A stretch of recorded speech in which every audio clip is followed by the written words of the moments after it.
தந்தை மகன் தூய ஆவியாரின் பெயராலே ஆமென். அன்பிற்குரிய சகோதர சகோதரிகளை, இன்றைய தினம் ஆண்டவர் இயேசுவினுடைய திருவுடல் திரு இரத்த பெருவிழாவினை நாம் கொண்டாடுகின்றோம்.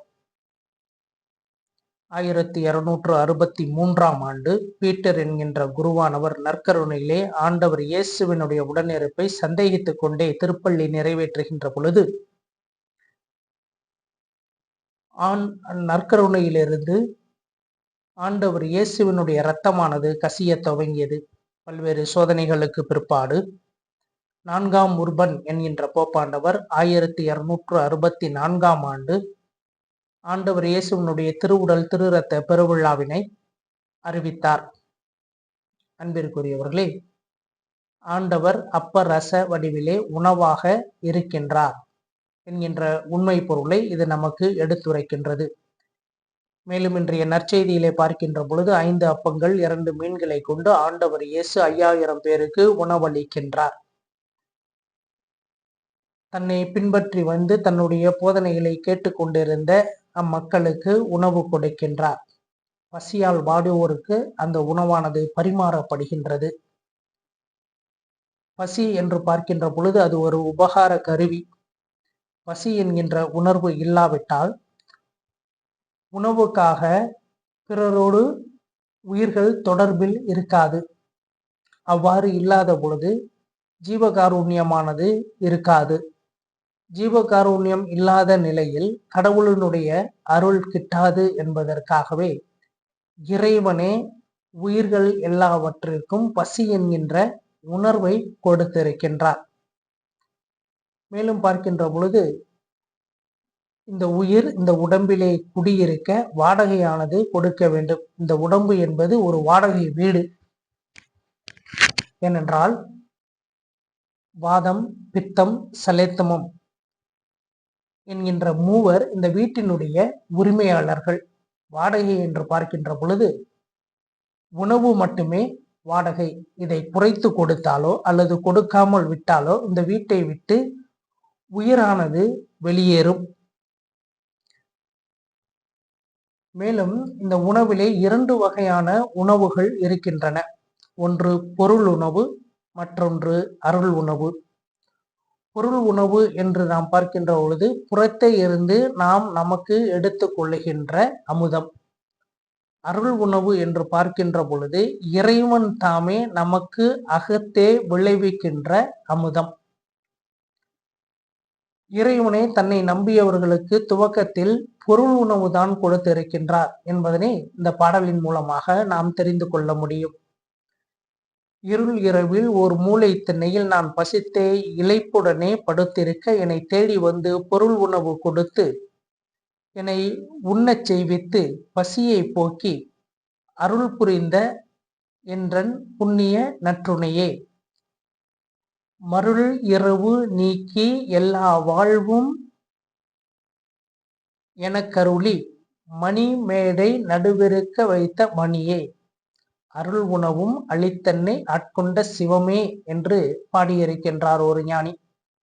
ஆக நம் வாழ்விற்கு, அதாவது இந்த உயிர் நிலைப்பதற்கு, இந்த உடம்பு நிலைப்பதற்கு உணவு அவசியம் என்பதனை இது நமக்கு எடுத்துரைக்கின்றது. ஒரு 30-40 வருடங்களுக்கு முன்னதாக நாம் பார்க்கின்ற பொழுது வீடுகளுக்கு தேடி வருவோரை சாப்பிடுறீங்களா, சாப்பிட்டீங்களா அப்படின்னு யாரும் கேட்டதில்லை. சாப்பிடுங்க அப்படின்னு தான் சொல்லுவாங்க.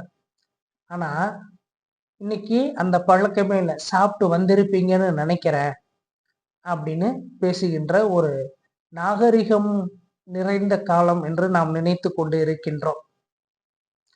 அன்பிற்குரியவர்களே, அந்த 30-40 ஆண்டுகளுக்கு முன்னதாக என்று பார்க்கின்ற பொழுது கிராமங்களிலே கடைசி பேருந்து சென்று விட்டதா என்று பார்த்துதான் சாப்பாட்டிலே நீரூற்றுவார்கள். அந்த நீரூற்று வைப்பதற்கான காரணம் கூட என்னவென்றால், இரவு நேரங்களிலே யாரேனும் வந்தால் அவர்களுக்கு உணவு கொடுக்க வேண்டும் என்பதற்காகவே வைத்திருந்தார்கள். ஆனால் இன்றைய தினம் அப்படி இல்லை. குடும்பத்தில் 4 பேர் இருக்கின்றார்களா, அறிவியல் அறிவுது, சரியாக இத்தனை கிராம் அரிசியை எடுத்துக்கொள்ளுங்கள், இத்தனை மில்லி லிட்டர் தண்ணீர் ஊற்றுங்கள் என்று அவர்களுக்கு மட்டும் சமைத்து சாப்பிடுகின்ற ஒரு அறிவியல் காலகட்டம் என்று நாம் நினைத்து கொண்டிருக்கின்றோம். அந்த காலகட்டங்களிலே பொருட்செல்வமானது அதிகம் இல்லாமல் இருந்திருக்கலாம். ஆனால் அவர்களுடைய மனதிலே செல்வமானது குவிந்து கடந்தது. இன்றைய இருக்கின்ற 100% பொருளாதாரத்திலே அன்றைய தினம் 1% கூட இல்லை. ஆனால் மனதளவில் அவர்கள் செல்வந்தர்களாக இருந்தார்கள். ஆனால் இன்றைய தினம் செல்வத்தின் அறையை நாம் பூட்டி வைப்பது போல மனதை நாம் பூட்டி வைத்து விட்டோம். ஆண்டவர் இயேசுவினுடைய திருவுடல் திருரத்த பெருவிழாவை நாம் கொண்டாடுகின்ற பொழுது பக்தர்களாகத்தான் இருக்கின்றோமே தவிர இயேசுவினுடைய சீடர்களாக நாம் இருக்க மறந்து விட்டோம் என்பதனை நாம் நினைவு கூற வேண்டும். ஏனென்றால் பசியோடு இருக்கின்ற மக்களுக்கு உணவு கொடுத்தார் என்று பார்க்கின்ற பொழுது நம்மோடு வாழுகின்ற சக உயிர்களுக்கு உணவு கொடுக்கவில்லையே என்ற எண்ணம் ஏன் நமக்கு ஏற்படவில்லை? அன்பிற்குரியவர்களே, இந்த பக்தியிலும் கூட சற்று அறிவுபூர்வமாக நாம் செயல்பட வேண்டும். ஏனென்றால் நான் படித்துக் கொண்டிருந்த காலம் 2ஆம் ஆண்டு மெய்யியல், புனித பேதுரு பாப்பிரை குருத்துவ கல்லூரி பெங்களூரிலே நான் படித்துக் கொண்டிருந்த பொழுது இன்னொரு குறுமடத்திலே ஆண்டவர் இயேசு சப்பாத்தியில் காட்சி கொடுக்கின்றார் என்று விளம்பரமானது வந்தது. அதை பார்த்துவிட்டு என்னுடைய நண்பர், இதற்கு நீ என்ன சொல்லுகின்றாய் என்று என்ன கேட்டார். அந்த சப்பாத்தி கிடைச்சா நான் சாப்பிடுவேன் அப்படின்னு சொன்னேன். அவர் என் மீது கோபம் கொண்டு, நீலாம் ஏன் சாமியாருக்கு படிக்க வர, நீ இன்னைக்கே வெளியில போயிரு, உனக்கெல்லாம் விசுவாசமே இல்லை அப்படின்னாரு. நான் எப்பொழுதுமே என்னுடைய அருள் முனைவர்கள் பேராசிரியர்கள் அவர்கள் மீது மிகுந்த பற்று கொண்டவன். ஏனென்றால் அவர்கள் எனக்கு அறிவு புகட்டிய விதம். அந்த வகையிலே அருள் முனைவர் ஜோ பிரான்சிஸ் என்பவரை நான் கேட்டேன், மெய்யியல் படிக்கிற ஒரு பொருளை நீ உற்று பார்த்துட்டு சற்று நீ மேல் நோக்கி வானத்துல பார்த்தீங்கன்னா அந்த பொருள் வானத்துல பிம்பமா தெரியுறது மாதிரி உனக்கு தெரியும். இது பார்வையில் இருக்கின்ற குறைபாடு, ஆப்டிக்கல் இல்லூஷன். எல்லாத்தையும் நீ விசுவசிக்க கூடாது, நல்லா சிந்திக்கணும் அப்படின்னு சொன்னார். அதே போல் இன்னொரு அருள் முனைவர் லூகாஸ் தும்மா என்பவரை நான் கேட்டேன், சாமி உனக்குள்ள இருக்கு, எனக்குள்ள இருக்கு, அதை நீ தேடி கண்டுபிடிக்காம எல்லா உயிர்களுக்குள்ளேயும் இருக்கிற சாமியை கண்டுபிடிக்காம சப்பாத்தியில போய் பார்க்கறேன்னு சொல்ற அப்படின்னார். அதே போல இன்றைய தினம் சேலம் மறை மாவட்டத்தினுடைய ஆயராக இருக்கின்ற அருள் முனைவர் ராயப்பா அவர்களை நான் சந்தித்து கேட்டேன், விசுவாசிகளுக்கு ஆண்டவர் 24 மணி நேரமும் நற்கருணையில் காத்து கொண்டு இருக்கின்றார்.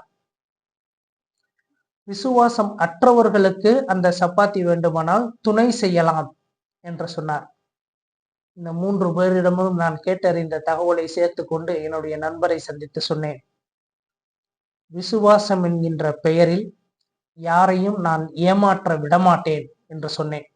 அன்பிற்குரியவர்களே, எனவே பக்தி என்பது அறிவு பூர்வமானது, விசுவாசம் என்பது அறிவு சார்ந்தது என்பதனையும் நாம் உணர்ந்து கொள்ள வேண்டும். மேலும் பார்க்கின்ற பொழுது திருப்பலி நிறைவேற்றுகின்ற பொழுதெல்லாம் என் நினைவாக செய்யுங்கள் என்று சொன்னதை நாம் நினைவு கூறுகின்றோம் என்றால், தன்னோடு வாழுகின்ற சக உயிர்களினுடைய துயரை துடைக்கின்ற பொழுதெல்லாம், குறிப்பாக அவர்களுடைய பசியாற்றுகின்ற பொழுதெல்லாம் ஆண்டவர் இயேசு சொன்னதை, அவர் செய்ததையே நாம் நினைவு கூறுகின்றோம். ஏனென்றால் இந்த உலகத்தினுடைய மீட்புக்காகவும் நம் அனைவருடைய உணவுக்காகவும் தன்னையே கொடுத்தவர் ஆண்டவர் இயேசு.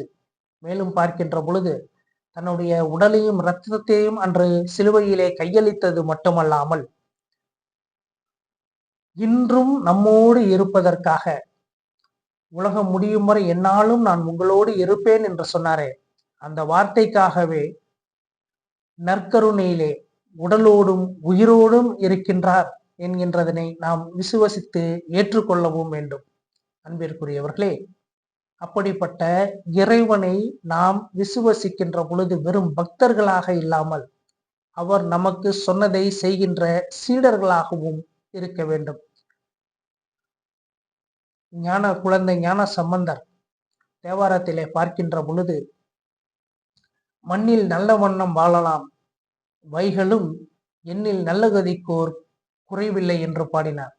இந்த உலகத்தை இறைவன் நமக்கு கொடுத்த பொழுது நமக்கு முன்னதாகவே பல ஜீவராசிகளை படைத்து நாம் சுகபோகமாகவும் மகிழ்வாகவும் வாழ வேண்டும் என்பதற்காகவே நம்மை கடைசியாக படைத்து இந்த உலகத்தை நம் கையில் இறைவன் ஒப்படைத்தார். அப்படிப்பட்ட இந்த உலகத்தில் நம்மோடு இருக்கின்ற ஜீவராசிகளுக்கு நாம் என்ன செய்து கொண்டு இருக்கின்றோம்? அந்த ஜீவராசிகள் நமக்கு துணை செய்பவர்கள், உதவுகின்றவர்களுக்கு நாம் உபகாரம் செய்கின்றவர்களாக நாம் இருக்கின்றோமா? இன்னும் சொல்ல வேண்டுமென்றால் வள்ளுவன் இவ்வாறாகவே பாடியிருக்கின்றார் 225வது குறளிலே, ஈகை என்கின்ற அதிகாரத்தில், ஆற்றுவார் ஆற்றல் பசி ஆற்றல் அப்பசியை மாற்றுவார் ஆற்றலின் பின் என்று பாடியிருக்கின்றார். ஞானிகள் தவத்தின் மூலமாக பசியை அடக்குகின்றார்கள். ஆனால் இல்லறத்தார் உழவு செய்து தனக்கு தேவையான உணவை சம்பாதித்தது மட்டுமல்லாமல் அந்த ஞானிக்கும் தேவையான உணவை சம்பாதித்து கொடுக்கின்றார். அதன் மூலம் யாரினுடைய ஆற்றல் பெரிது என்று பார்க்கின்ற பொழுது ஞானியை விட அந்த இல்லறத்தாரினுடைய ஆற்றலே மிக சிறந்தது என்று சொல்லுகின்றார்.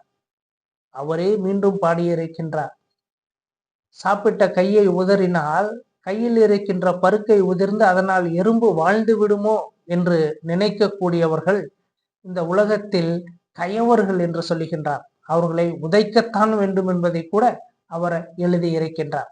அன்பிற்குரியவர்களே, அப்படிப்பட்ட முன்னோர்கள் வாழ்ந்த நாடு நம் நாடு. மேலும் பார்க்கின்ற பொழுது கழிவுற்றறிவு நாயனார் என்று ஒருத்தரை சொல்லுவோம். யானை மாலை போட்டது அவர் அரசராக வேண்டும், ஆனால் அவர் ஆக மாட்டேன் என்று சொல்லிவிட்டார். இறைவனே நேரடியாக வந்து நின்றார் முன்னாடியாக. ஏன் நீ அரசனாக மாட்டாய் என்று கேட்டதற்கு அவர் சொன்ன பதில், இந்த மண்ணிற்கு நான் அரசன் என்றால் இந்த மண்ணில் இருக்கின்ற எல்லா உயிர்களினுடைய துயரை நான் தீர்க்க வேண்டும். இப்போ மனிதன் பேசுகின்ற மொழி மட்டுமே எனக்கு புரியும். அனைத்து ஜீவராசிகள் அறிவில் குறைந்த வரை தாவரம் என்று பார்க்கின்றோமே ஓரறிவு, அவற்றினுடைய குரல் கூட எனக்கு புரிய வேண்டும் என்று கேட்டார். இறைவனை வியந்து அவருக்கு உனக்கு அந்த வரத்தை கொடுக்கிறேன் என்று பிற உயிர்கள் எல்லா உயிர்களினுடைய துயரை தீர்க்கக்கூடிய அளவிற்கு அவருக்கு வரத்தையும் கொடுத்தார் என்பதனை நாம் வாசிக்கின்றோம். அப்பேற்பட்ட மண்ணில் நாம் பிறந்ததற்கு கொடுத்து வைத்திருக்க வேண்டும். அன்பிற்குரியவர்களே, எனவே இந்த நாளிலே நாம் நம்மோடு வாழுகின்ற சக உயிர்களின் பசியை போக்கி அவர்களுக்கு உபகாரம் செய்கின்ற இயேசுவினுடைய சீடர்களாக வாழுகின்ற வரத்தை இந்த நேரத்திலே நாம் மன்றாடுவோம். ஆமென்.